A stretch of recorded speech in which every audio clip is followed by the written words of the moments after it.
It's no secret Canadians often feel they pay too much for their internet or their cell phone bills, and they may feel that the oligopoly is behind those higher costs. It was a question I put to the new CEO of BCE, Mirko Bibic, about what his message is to consumers about that notion.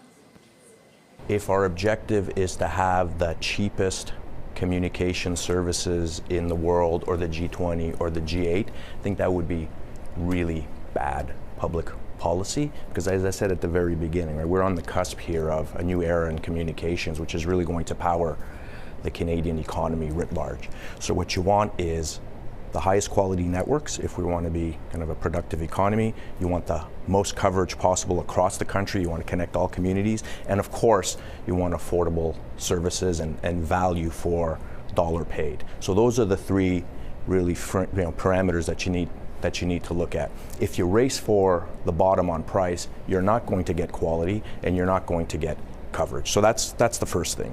Secondly, we have to have this discussion or this debate based on facts.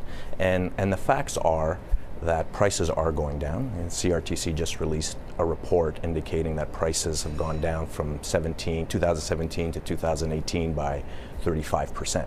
And that's even before the impact of unlimited plans that came into the market in the summer of 2019, which has driven prices down even more.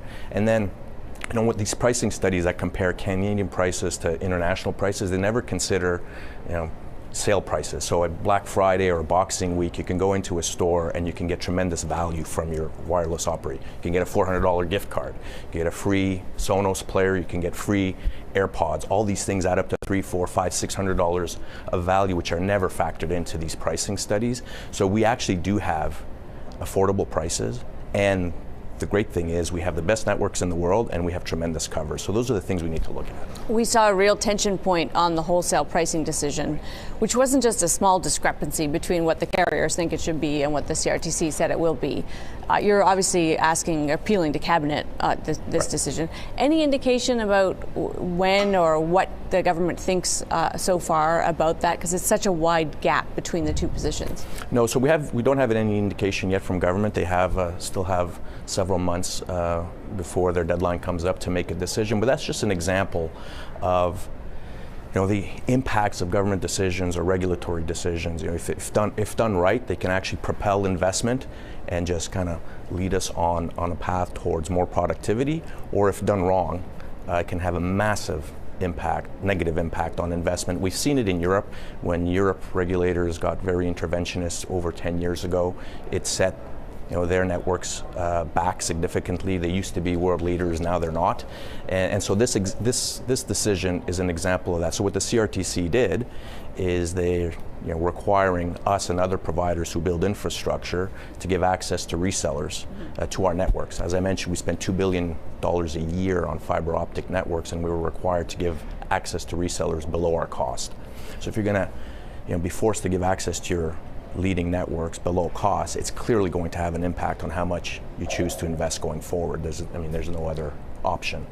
So that's just an example of how a negative regulatory decision could have a significant negative impact on investment, which is not what we ought to want. Aside from the direct effect on your business, this is a company that's pretty important in the landscape, and as CEO of the company, you become one of the top business leaders of the country. Just tell me what you think about the current landscape for investing in Canada. Do we need to be doing something differently? Well, for example, the decision we just talked about, it's like we really have to take a step back and pause before we make decisions like the one that we talked about the CRTC. So, we have a choice. These decisions always lead us to a fork in the road. Do we want to encourage investment, competition, and affordable prices? Or, on the other hand, are we just going to have a race for cheapest? And if the race is for cheapest, then we're going to discourage investment, and that's going to have an impact on investment in Canada, whether it's in our industry or other industries. I think we've had, by and large, over the course of time, policies in Canada that have encouraged facilities-based competition, that encourages investment, and that's why we have leading networks, and I think we have to stay on that course. 2020 will be a pivotal year, though. There's some pretty big regulatory decisions coming up. You mentioned one of them, and I have faith ultimately that the CRTC will make, and the government will make their decisions based on fact and the right investment environment. The yield is quite something. I mean, in some ways, you're being handed a well-performing stock, a strong yield. You could say great, or you could say this is a lot to live up to. Where do I go from here? When you think about that, safeguarding dividend is key, central to this.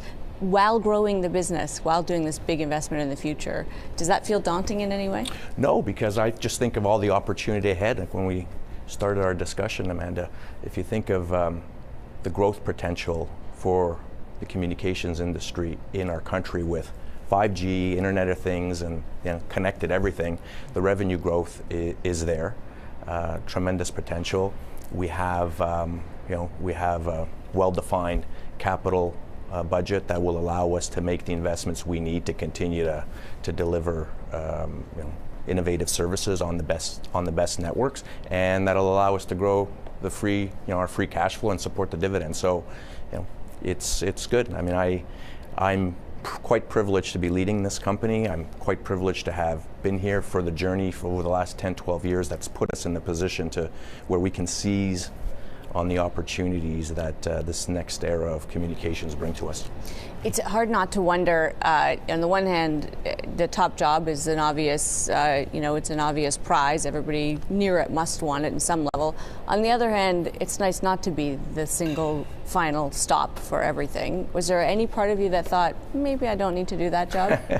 Well, when I was presented with the opportunity, how can you pass up leading such an iconic company based in Montreal? I'm a Montrealer, so it's a day filled with pride, obviously, and ultimately there's like other CEO jobs, there's lots of things you don't know, but then the team is fabulous. So the team around me is absolutely phenomenal, and we have continuity of leadership, and that's what makes me comfortable. One of the things that really did define George Cope's tenure was the focus on mental health. Right. And that was a corporate focus, but he really led it. He was the face of it. Is there an issue? Will there be an issue that is Mirko's issue that you will focus on and make your own? I actually plan to continue our commitment to mental health. It's a really important issue. I'm actually very proud of what we've done to change the conversation around mental health over the last 10 years. In fact, today we launched our 2020 Bell Let's Talk campaign, and the theme is every action, big and small, counts in support of mental health, and January 29th is going to be Bell Let's Talk Day again in 2020, so we're going to continue with that. It's too important. It's been an issue that we've impacted many lives in a positive way, and I want to continue that.